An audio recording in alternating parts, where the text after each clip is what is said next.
और वही हाल अब इंडियन आईटी का भी हो गया। इंडियन आईटी इंडेक्स भी करीब करीब 8% ही दूर रह गया 52 वीक लो से। जो एक बहुत बड़ा फैक्टर प्ले आउट हुआ है हर्षदा, यूएस की 10 ईयर बॉन्ड यील्ड देखिए, जब मैं लास्ट मंडे को मैं शो कर रहा था उस दिन 3.4 थी वो यूएस की 10 ईयर की बॉन्ड यील्ड, अब वो 3.75 पर पहुंच गई है। तो 3.4 से जो 3.75 पर यूएस की बॉन्ड यील्ड पहुंची है, 35 बेसिस पॉइंट का फर्क आया है। इसका मतलब मार्केट ऑलरेडी ये एज्यूम कर चुकी है कि जो टर्मिनल रेट थी वो ऑलरेडी जो पहले मार्केट ने एज्यूम की थी उससे 35 बेसिस पॉइंट और ऊपर जा चुकी है। तो टर्मिनल रेट का मतलब क्या है, कहां पर फेड जाकर खत्म करेगा अपनी इंटरेस्ट रेट बढ़ाने का सिलसिला, वो एक मार्केट को लगने लगा था। एक वो जो नवंबर दिसंबर में रैली आई थी हर्षदा, उसका एक सबसे बड़ा फैक्टर था कि मार्केट को लगने लगा था कि जो इन्फ्लेशन का डेटा आ रहा था यूएस का, उसको देखते हुए कि अब इंटरेस्ट रेट जो है पीक आउट हो चुकी हैं। और इसके लिए वो जो रैली हुई थी वो इंटरेस्ट रेट सेंसिटिव रैली थी। उसमें किसने लीड किया था? नैस्डैक ने लीड किया था और मिड कैप्स और स्मॉल कैप ने लीड किया था, क्योंकि मिड कैप्स और स्मॉल कैप्स और नैस्डैक और आईटी स्टॉक्स ये सारे के सारे जो हैं ये रेट सेंसिटिव हैं। अब पिछले हफ्ते क्या हुआ है, पिछले हफ्ते आप देखिए मिड कैप और स्मॉल कैप में कितनी भारी भरकम गिरावट आई है। और ऐसा नहीं कि मिड कैप और स्मॉल कैप में कोई बहुत ज्यादा मतलब ठीक है कुछ इंडिविजुअल स्टॉक्स में गेन्स थे, लेकिन एज इंडेक्स लेवल कोई बहुत ज्यादा गेन्स नहीं थे, पार्टिसिपेट ही नहीं किया था। एग्जैक्टली, लेकिन उसके बाद भी गिरे। मिड कैप इंडेक्स तो 5-6% गिर गया लास्ट वीक। तो एक बता रहा है आपको, ये देखिए लास्ट वीक का मिड कैप एक्शन देखिए क्या जबरदस्त पैनिक है। 6%, अगर 6% मिड कैप इंडेक्स गिरा है तो मतलब लोगों के पोर्टफोलियो जो है 20% गिरे, ये मान के चलिए आप। और इसलिए लोगों में बहुत पेन है। मैं वॉक कर रहा था उस दिन, मुझे किसी ने रोका, कहा कि सर मेरा पोर्टफोलियो जितना 18 महीने में बढ़ा 3 दिन में उतना वापस गिर गया। तो ये रियलिटी है, ये रियलिटी है लोगों के, और मुझे पता है और दुख भी होता है कि ऐसा होता है, लेकिन यही मार्केट है। इस मार्केट में इस समय ये एक फैक्टर है, ये प्ले आउट हो रहा है और इसलिए मिड कैप्स अंडर परफॉर्म कर रहे हैं। तो ग्लोबल क्यूज में मैं सबसे इंपॉर्टेंट जो देखूंगा bond yield, US bond yield, because अगर ये वापस 4 की तरफ गई ना हर्षदा, तो किसी भी रैली का सस्टेन होना बहुत टफ है फिर। तो वो एक डेटा पॉइंट जिस पर आपकी नजरें होनी चाहिए। लेकिन भारतीय बाजार का सेटअप पूरी तरह से बिगड़ गया है ओवर द वीकेंड, जो या फिर पिछले हफ्ते, और पिछले हफ्ते की जो गिरावट आई है अनुज, मैं वही नोटिस कर रही थी कि हम हाई से कितने स्लिप होते हुए दिखाई दे रहे हैं। वीरू मेंशन कर रहे थे 20 डीएमए गया, 100 गया, 50 गया, वो सब एक के बाद एक वो सारे डीएमए जो टेक्निकल भाषा में काफी अहम माने जाते हैं वो स्लिप होने लगे। लेकिन हम लगभग 5.5% निफ्टी और नियरली 6% तक की गिरावट निफ्टी में देखने को मिली। और जो मिड कैप्स आप कह रहे थे वहां पर तो हमने देखा 8-9% तक का करेक्शन आ ही गया है। क्या ये बस है या फिर आपको लग रहा है थोड़ा सा और आ सकता है दबाव?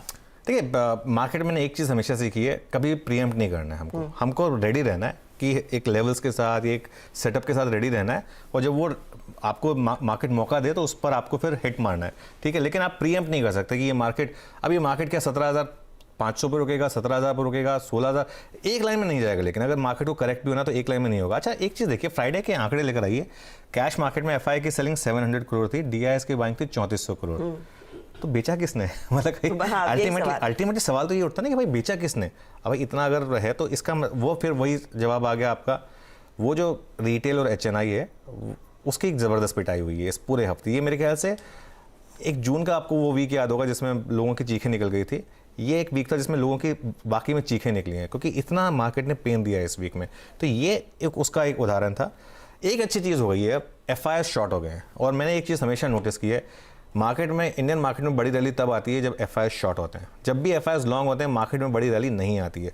इनफैक्ट अब आप देखें लॉन्ग शॉर्ट, एफआईआई अब 44% लॉन्ग पर हैं, क्योंकि फ्राइडे को भी शॉर्ट ऐड हुए हैं, और 56% शॉर्ट पर हैं। पुट कॉल रेशो देखिए 0.72, 0.7, 0.65 टू 0.75 एक जोन है जिसमें आप नॉर्मली अगर बाय करते हैं तो आपका अच्छा पैसा बनता है। मैं अब निफ्टी और बैंक निफ्टी के सेटअप की अलग से डिस्कशन करूंगा, लेकिन एक चीज़ मैं बोल देता हूं, मार्केट भले ही सेल ऑन रैली रहा है, लेकिन आज जो है मार्केट शायद आपको एक अच्छी ट्रेड दी अपसाइड पर। पहली ट्रेड ही हो या फिर उसके बाद इंट्राडे आए, वो देखने की बात है। लेवल से ज़्यादा मीनिंगफुल होगा कि मार्केट का एक बिहेवियर, लेकिन टू लेट टू शॉर्ट मेरे ख्याल से इस मार्केट में इस समय, अगर आप नियर टर्म ट्रेडर हैं तो जी हाँ, एक्चुअली इतना कैपिचुलेट कर ही गया है मार्केट में, तो शायद अब मंदी की पोजीशन लेना थोड़ी सी डरावनी स्थिति हो सकती है, क्योंकि रिवर्सल आएगा। तो रिवर्सल अगर आएगा वो किन लेवल से आएगा अनुज? निफ्टी पर अप्रोच क्या होनी चाहिए?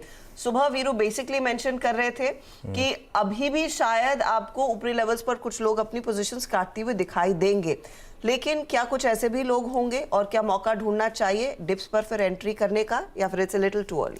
देखिए आज मार्केट में एक लेवल से ज़्यादा कॉमन सेंस अप्रोच लगाने का टाइम है। कॉमन सेंस अप्रोच क्या है? निफ्टी फ्राइडे को अगर 320 पॉइंट गिरा है तो आज अगर वो आपको 80 या 100 पॉइंट की रैली दिखाएगा तो उसमें क्या होगा? अगर आपने फ्राइडे को पोजीशन ली है तो आप बोलोगे कि चलो मेरी थोड़ी रिकवरी हो रही है, मैं निकल जाता हूँ।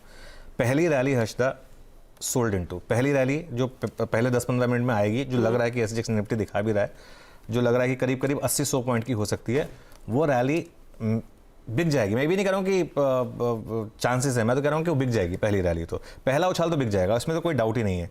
लेकिन फिर सवाल वही है कि टू लेट टू शॉर्ट, मतलब आप पोजिशनल शॉर्ट लेने के लिए मेरे ख्याल से आप टू लेट है। इंट्राडे में अगर आप वो सेल ऑन रैली की स्ट्रैटेजी प्ले आउट करना चाहते हैं तो अगर 80-90 पॉइंट ऊपर खुले तो आप एक भले ही जहां पर भी वो रुके वहां से आप शॉर्ट ट्रेड कर सकते हैं।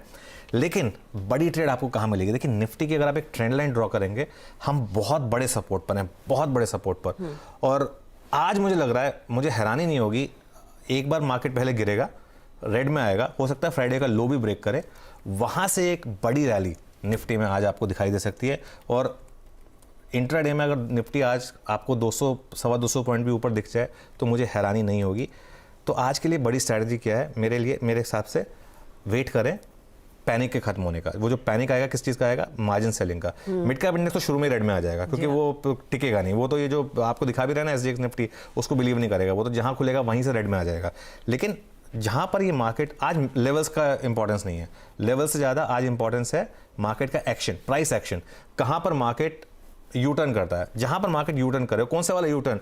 वो पहले वाला यू टर्न है जिसमें ऊपर से नीचे आ जाएगा, दूसरा वाला यू टर्न जिसमें नीचे से ऊपर आएगा। वो नॉर्मली होता है 10 से 11 के बीच में, नॉर्मली 10 से 11 के बीच में, 10:45-11 के करीब तब तक सारे मार्जिन कॉल सेटल हो जाते हैं, सारा मार्केट एक तरीके की पोजीशन ले चुका होता है, पूरी मार्केट शॉर्ट हो चुकी होती है उस समय तक नॉर्मली। तो वहां से जो मार्केट यू टर्न करेगा अप साइड पर, वहां पर आप 50 पॉइंट का एक स्टॉप लॉस लगाकर एक लॉन्ग ट्रेड अगर लेंगे तो मेरे ख्याल से आज एक आपको एक रिस्क रिवॉर्ड के हिसाब से बहुत अच्छी ट्रेड मिलेगी। देखिए अगर वो चली तो बहुत अच्छी चलेगी, वो चली तो आपको 300-400 पॉइंट मिल जाएंगे, नहीं चली तो 50 पॉइंट के स्टॉप लॉस में आप बाहर हो जाएंगे, उससे कुछ फर्क नहीं पड़ता आपको मेरे ख्याल से।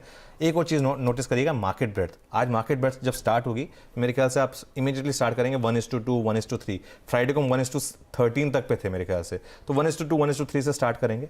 उसके बाद वहाँ से अगर थोड़ी सी स्टेबिलिटी आती है तो वो एक और इंडिकेशन होगा कि मार्केट में अब पैनिक शायद थोड़ा कहीं ना कहीं सबसाइड हो रहा है। तो जैसे मैं कह रहा हूँ, लेवल से ज़्यादा इंपॉर्टेंट है मार्केट का प्राइस एक्शन, और टाइम करीब करीब 10 से 11 के बीच में आपको एक मिलेगा जहाँ पर मार्केट एक नीचे से ऊपर का यू टर्न दिखाएगा, वो एक टाइम होगा मार्केट में एंट्री माने।